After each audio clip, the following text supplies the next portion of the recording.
I know what you're thinking, punk. Did you fire 6 shots or only 5? Well, to tell you the truth, I kinda lost track myself in all this excitement. But being this is a .44 Magnum, the most powerful handgun in the world, and could blow your head clean off, you gotta ask yourself one question. Do I feel lucky? Well, do you, punk? Just about everyone knows the line I just uttered, or some obscure variation or reference to it, but not everyone knows where it came from. Well, it was first spoken by Clint Eastwood's character Harry Callahan in the 1971 thriller Dirty Harry. Since then, this line has been parodied and used countless times in pop culture. Also, Dirty Harry was a popular film that spawned 4 sequels, all starring Eastwood in the title role. But why am I ranting about this? Well, because back in the day, Dirty Harry was a very popular franchise, and it still remains so. It was popular enough, in fact, that it spawned a video game for the Nintendo Entertainment System in 1990. Now, take a guess. Knowing the bombed movie adaptations on Nintendo, how do you think this game is gonna stand up? Let's find out. The game starts up and the title screen shows Harry holding his trademark .44 Magnum revolver. Now, you're probably already disappointed because the first thing you'll probably notice is that Harry's hair is green. Granted, I have yet to see all the Dirty Harry films, but I'm pretty sure his hair isn't green in any of them. Now, here comes the next problem. You hear Harry say, "Go ahead, make my day," which does sound surprisingly good for the 8-bit console, and yes, that is another famous line spoken by Harry. But I thought this game was called Dirty Harry, assumingly based off of the first film. Harry didn't say that until Sudden Impact, the 4th film, and the cover art is ripped straight from the Sudden Impact film poster. So is this Dirty Harry or Sudden Friggin' Impact? And on top of it, you can collect ammo for a harpoon gun, which is a reference to the Deadpool, which is the 5th film. What's going on here? Well, after a little more research is done, you'll find out that the full title of the game is Dirty Harry: The War Against Drugs, and it isn't based on any of the films. Well, okay, that's just fine, but why the frig doesn't it say that on the title screen or the box? I mean, it can't be that hard to type 4 more words on it and post it as a subtitle. Jeez, we haven't even pressed start and I have a bad taste in my mouth. So finally, you start the game and immediately you are swarmed with enemies. A brief synopsis is that some drug kingpin is taking over San Francisco, so Harry has to stop him.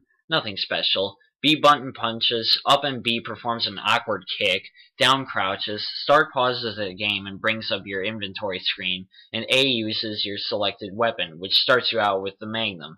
Then you can use the D-pad to aim the gun. Okay, good, fine, but within the first 5 seconds you're gonna wonder, how in the name of heaven, hell, and everything in between do I jump? Well, further research also tells me that A and B jumps. Yeah, it's one of those kind of games. So you're just going along, taking out enemies, and then you realize something else. This is what the angry video game nerd classifies a where the frick do I go kind of game. You're running around like your pants are on fire. I also think it's fair to mention that Harry's sprite looks nothing like Clint Eastwood, but at least his hair isn't green, looking for things to do. Now, I'm not here to give a walkthrough, mainly because I'm not good enough at video games to give a decent one. I'm here to review this atrocity. Well, eventually you'll find out you can walk in buildings and break open crates with that awkward kick of yours. But the game gives you no indication that you are able to do that unless you do so by pure accident. The crates and doors all look like part of the scenery. This game just makes you run around blindly trying to find out what to do, all the while getting barraged with an endless respawning swarm of enemies. Now let's talk about the attacking. So you're playing as Dirty Harry. How would you want to attack a culprit? By blowing his head off with your Magnum, right? Well, in this game, that's almost a bad idea. It takes out your enemy with one shot, granted, but the thing doesn't have infinite ammo. I mean, that's not fair, considering how you're probably going to be shooting the same enemies over and over because they keep respawning while you run around like a beheaded chicken. So all you have left is your fists, and each enemy takes like 5 goddamn hits to put down. Unless you use that kick, then it takes 3, but you have to be in the precise spot in order for that thing to work. So the not having infinite ammo is a problem, but the game makes it worse by not having any on-screen displays telling you how much ammo you have. so you could just be walking along and bam, out of ammo.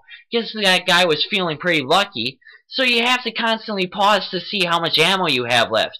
And while you're at it, you might as well check your health and lives too, because they didn't even have the courtesy to put that on screen. Of all things, I'd like to know if I'm on the verge of death or not. Since I'm on the topic of the pause screen, let's talk about your inventory. You have several boxes occupied by items, such as explosives, a harpoon gun, and a grappling hook type thing, to name a few. Now, you can try and select any of these things until you break your thumbs, but you'll find that nothing happens. Little did I know that these are just place markers for items you find in the game. You have to wait until you collect an item, and then a little number will appear next to the icon showing your quantity of that item. Now you can select to use that item. What were they thinking? And also, I can understand having to have more than one bomb in reserve, but why more than one crowbar? Does Harry bust the friggin' thing in half every time he uses one, so he has to carry 20 goddamn crowbars around? I'm not going to judge this game harshly on graphics because it's a relatively primitive console, but they could have tried a little harder. All the characters have little to no facial detail, and the colors are just a mishmash of dullness. And as I said earlier, Harry looks nothing like Clint Eastwood. Especially when you switch outfits with someone, then he looks more like John Travolta from Saturday Night Fever. To conclude, Dirty Harry on the NES is just not a good experience.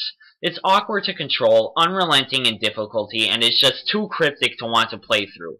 I had to look up several walkthroughs and strategy guides, and I still didn't have the patience to make it through the first level. That's inexcusable. This did not do justice to the Dirty Harry franchise. Also, whatever happened to that canceled Dirty Harry game for the Xbox 360 and PS3? That looked like it could have been awesome. What happened to it? Why are we stuck with this miserable mess heap of a game instead? I don't know, but what I do know is that this game had better be feeling lucky.